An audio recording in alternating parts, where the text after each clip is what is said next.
lack of willingness to invest in oneself. So listen, I've received countless words of wisdom over the years. I've been able to apply those words of wisdom. I've been able to invest in myself and get coaching. So think about this. Many times we delve ourselves into professional development. When I was in real estate, when I was in law enforcement, I had to do continuing education. A medical company, there's particular things you have to do to stay certified. But those are professional enhancements. That's professional growth. But you have to ask yourself, when's the last time you had personal growth? When's the last time you read a book on mindset? When's the last time you read a book on leadership, teamwork, how to be an effective leader? See, oftentimes we don't invest in ourselves. We invest in our professional selves because many times it's required. It's required to keep a job. It's required to keep a certification. But what are we doing to move the needle for us as people, for our own sanity, for our own mindset, for our own personal development? What makes you sharper as an individual to be able to grow? So here's what I want you to do. I want you to think about the way you think, the investments that you put into yourself. So I did a workshop with some clients last night. I had 5 clients online and we were doing a workshop, and I asked everybody the same question. I just held up a random book. I got plenty of books here in front of me. This is my very first book I wrote back in 2007 or 2008, I think it was. I've written 44 books now. But I asked the person, I said, hey, listen, would you spend $500 for this book? Everybody said, it depends on what's in it. But everybody ultimately said no, they wouldn't spend $500. Stick a pin in that for a second. I'm going to come back to there. Let me share something with you. If you have a pen and paper, write this down. Whatever your mortgage amount is, multiply that number times 4. Then take that number divided by 12. The number you now have, I want you to take that amount of money and write a separate check strictly to the principal of your property. Take your regular mortgage payment, send it in, and take that other amount that I showed you and send it in directly to the principal. That will take 7.5 years. That will take a 30-year mortgage down to a 7.5-year mortgage. Let's rewind the tape. One of the clients online last night, they are looking to purchase a house here in the next couple months. I told them, as a real estate professional for 20 something years, I said, listen, set your closing date after the 15th, but before the 1st. What this does, so let's say if today were what month are we in? October. If it was October the 16th and you closed, your first note wouldn't be due November the 1st. Your first note would be due December the 1st. So you get that free flex month. Most people in that situation tend to go out and buy a refrigerator, buy things for the house, things like that, which is understandable. But if you took that first payment and still made a full payment on November the 1st, strictly to the interest of the house, strictly to the principal to that house, you would take off about 3.5 to 4 years off your mortgage. So if you couple that with doing the payment plan that I just explained with the mathematics, you'll now take a 30-year mortgage down to about 4 to 4.5-year mortgage. Think about that. I just shaved 25 years off of your mortgage. So if your mortgage was, if your house that you paid was, let's say, $400,000, I just saved you $200,000 instantly just with that information. So it's based on the wealth of information that you receive. So let's go back to what I said. If I said, would you buy this book or invest in this book for $500, would you do it? You have to understand somewhere in this book, whether it's a chapter, a page, a paragraph, a sentence, or even one word can teach you what I just taught you. I had dope information like that in all my books. I have money saving ideas, money, wealth strategies that you can implement in your life. Just like that. So now you have to ask yourself, was that book now worth $500? Did you learn $500 worth of content or information in this book? In this book, you got to believe that there's got to be something that's going to teach me how to make that $500 back. And I just explained to you that a chapter can do that. All the way down to one simple word can give you a mental shift that allow you to pivot to be able to create that $500. Now, watch this. Here's the cool part. Once you've made that $500, You know the recipe to the pie. You know the recipe to the cake. How many cakes can you therefore bake thereafter? You learned that idea. You learned that strategy, that blueprint. I can't take that away from you. You can bake as many cakes as you want to. So now that book becomes invaluable. It was a free book at that point. But until people understand that mindset, you'll stay stuck. You'll stay stuck in that one particular situation in life. You can't pivot. Notice I'm holding up tons of books. I got tons of books that I've written. 15 Ideas Wealthy People Teach Their Kids That the Poor Don't. Guys, y'all see Kennedy and Caden. You see the businesses that they run. They both have six-figure businesses. Now, on the surface, most of you guys only see Kennedy's health and nutrition company with her kid multivitamin, her seasonings, and her affirmation cards. Most of you only see Caden's financial literacy bus. You see his flashcards, his toolbox.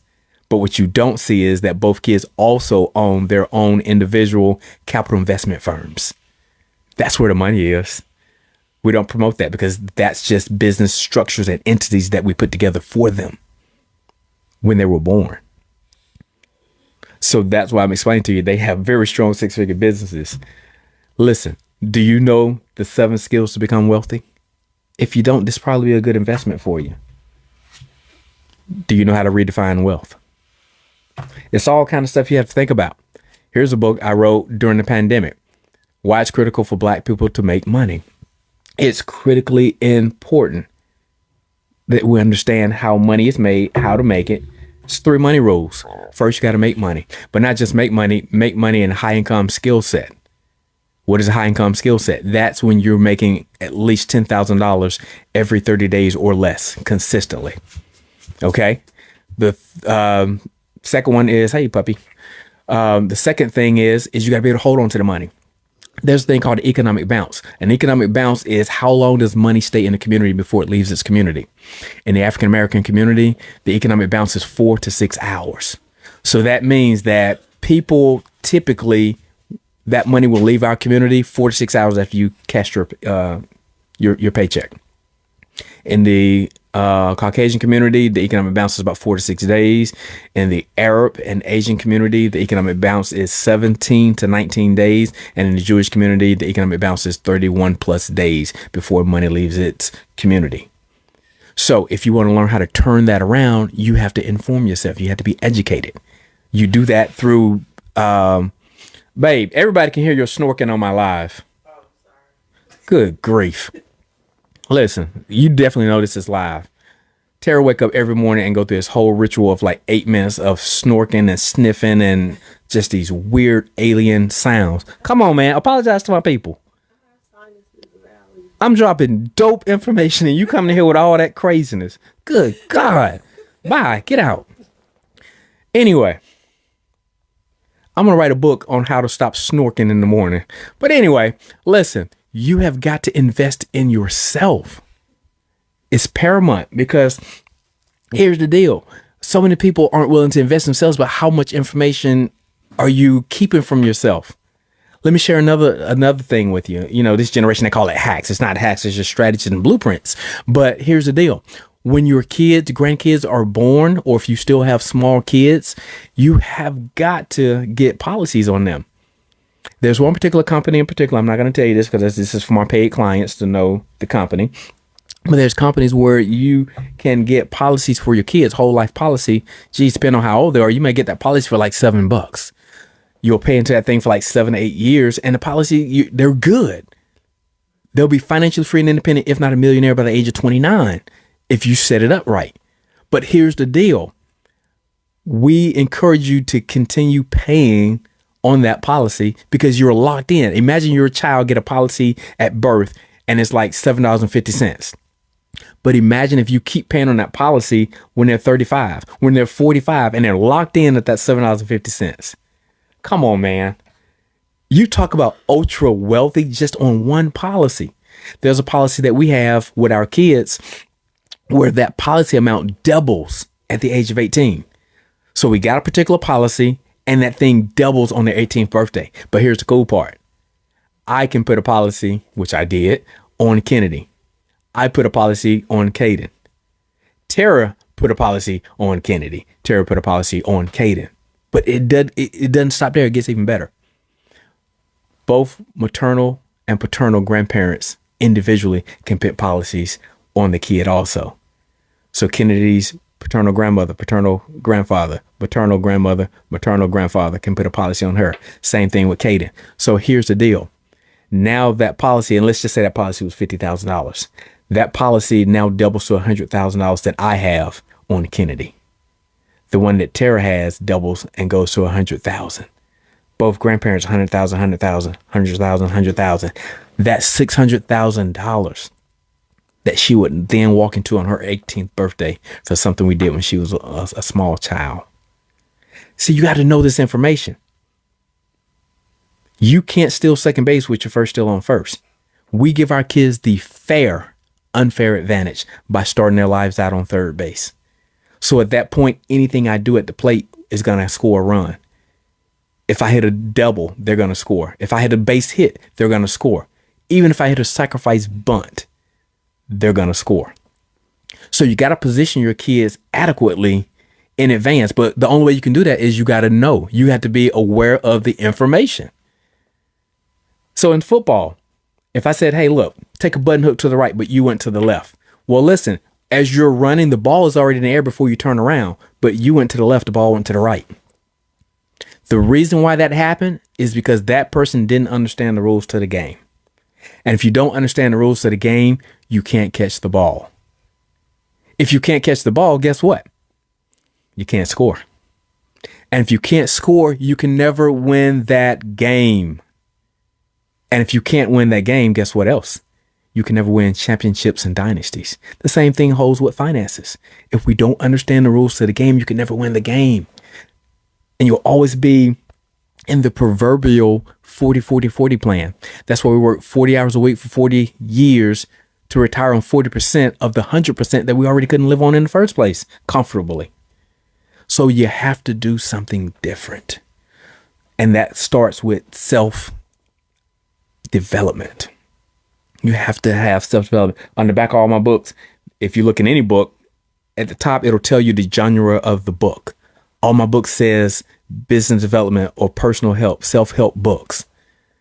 Self-help means you yourself have to help. What is a person's self-image? It's the image of yourself, but it's determined by you. You can't let others determine your self-worth, your self-development, your self-esteem. It's called self for a reason. So self have to get up and do something about it. So again, I want you to think about that. Like I said, if I said this book was $500, would you invest $500 in yourself? Do you believe that you can figure out in this book a way to make $500 and continue that process duplicatable for the rest of your life? But that requires a mind shift. You have to change it the way you think to see that, man, $500, yeah, I'm going to get that $500 back out of that easy and continue getting the $500 plus. But see, that $500 will then extrapolate and grow. And then you're going to start making $5,000, $500,000. Because here's the deal. And I always tell people, again, it's a mindset shift. It's easier. If a person tells me they made $80,000 a year, and I'll share a personal story with myself. When I was 27 years old, I made my first six figures. Thought I was high cotton in the tall weeds.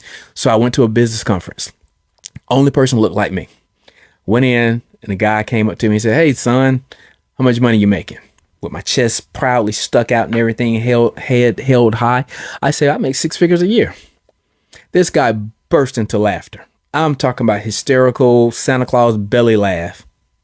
And I looked at him and I was like, what? As if he didn't believe me. I said, I do make six figures a year. And he abruptly stopped laughing, put his hand on my shoulder. He said, son, I'm not laughing at you make six figures. I'm laughing that it takes you a whole year to do it. That was a wake-up call for me. I didn't know if I should be offended or if I should really understand that he was trying to teach me something, which he did. He ended up becoming my mentor until he passed away. And he taught me that it's easier to make, let's say, $80,000 a year. It's easier to make $80,000 in a month than it is to make it in a year. He then went a little further and said, listen, He said, Sean, it's even easier to make $80,000 in a week than it is to make $80,000 in a month. And then he proceeded by explaining that it's easier to make $80,000 in a day than it is to make it in a week. And he went a step further. He said, Sean, it's easier to make $80,000 in 1 hour than it is to make it in 1 day. So once I understood that concept, I knew that time and money were not the same. They were not equal. See, you can lose $100 bills. I can go make $100 like that. But I cannot get back the time from which I woke up this morning to this very second. Can't get back that time. So time is indispensable. You can't get that back. You can remanufacture money, but you can't remanufacture time. So once you understand that, you have to now look at, listen, I need to get paid based on a result, not based on time and the amount of work that I can do in a time. See, many people measure their income on time blocks. Well, I get paid such and such an hour, or my annual salary is whatever. When you should be, my result pays me this. Because think about it. Most people get paid twice a month, every 2 weeks. So that means you're getting paid for 26 individual days out of 365. Well, you got to ask yourself, what's happening those other 339 days? You're not getting paid for those. Think about it. So what you've effectively done was negotiated a deal with your company to take $80,000 annually and spread it out over a 365-day period of time, which will only pay you on 26 of those days. But you worked all 339, well, minus the weekends. So think about that. You should get paid for a result, not get paid for an hour, not get paid by measured time.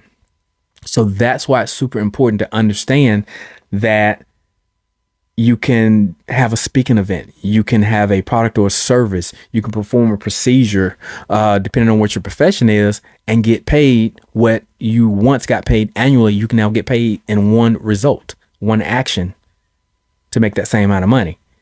So imagine making $80,000 a month as opposed to a year. You now have 11 more months to figure out how to do the exact same thing. And you just extrapolated your income 12x. So these are the things you have to think about. So that's why I talk about self-development and being able to invest in yourself. You got to know these rules to be able to effectively increase your income and be able to buy back your time, be able to have time and money freedoms. So guys, that's pretty much all I want to talk about this morning. I got go run Caden and go get a haircut here. He has an event coming up this weekend. But whatever I can do, my family can do to help you in achieving your personal freedom, your financial freedom, reach out to us. You got to know your numbers. You have a freedom number and you also have a lifestyle number. And I'm going to close on this.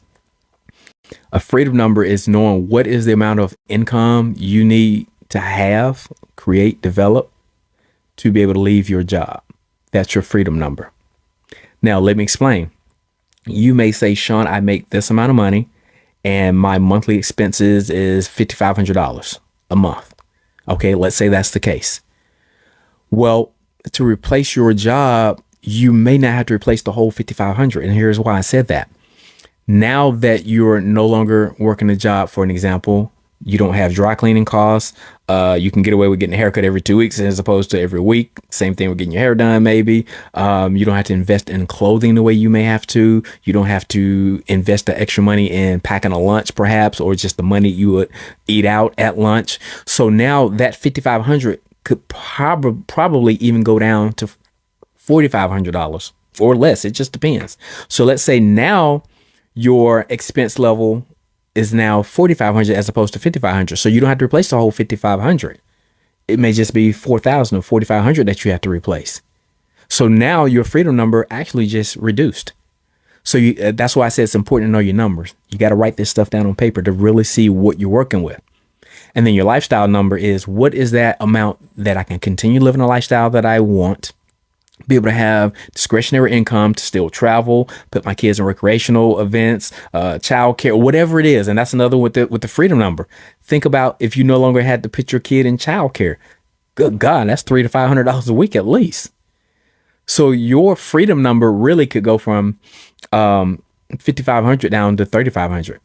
You're talking about $2,000 savings by just not having to work a job, perhaps. So it's something to think about. Something to think about. If you had a book, let me just pick up any random book here. Just in Case Money. Just in Case Money talks about how you have a spare tire in your car, just in case of a financial blowout or financial disaster.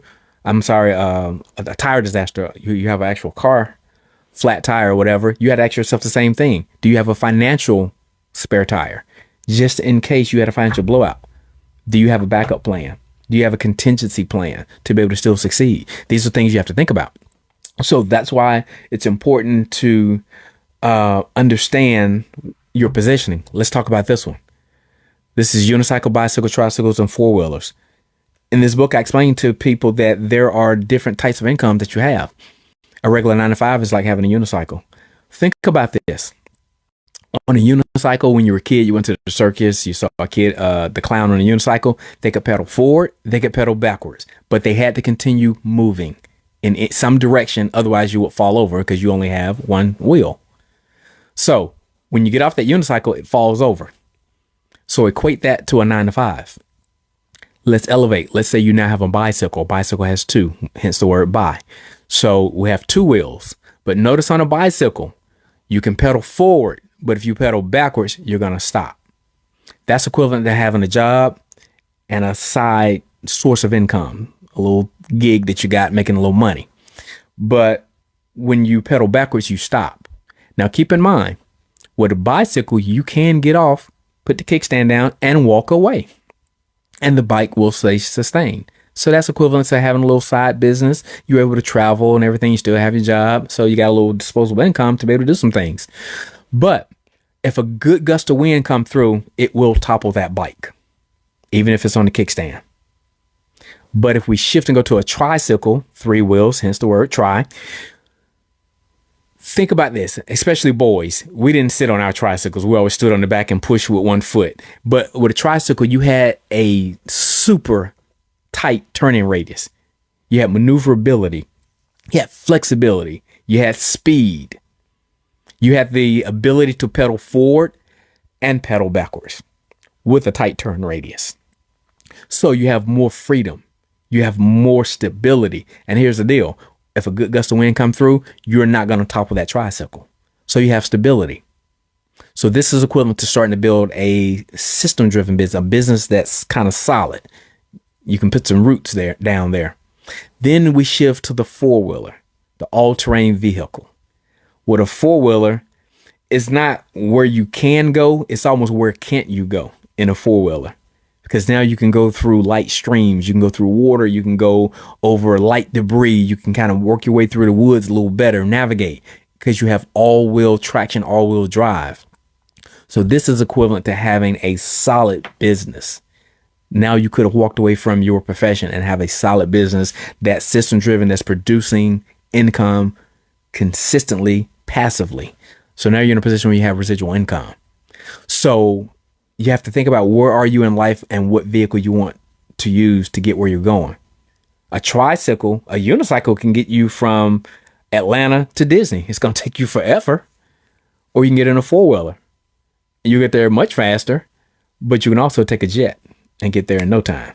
So again, we got to figure out what vehicle and tool that you're using to get where you're going. All right, guys, I'm Dr. Sean J. Harris. I know that was a value add.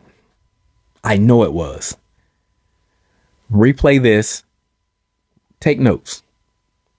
Digest what I explained here and apply it to your life. And you'll see that you'll have massive return on your investments by just the things that I shared here today. All right, guys. Dr. Sean J. Harris. Make impact and make money while you're doing it.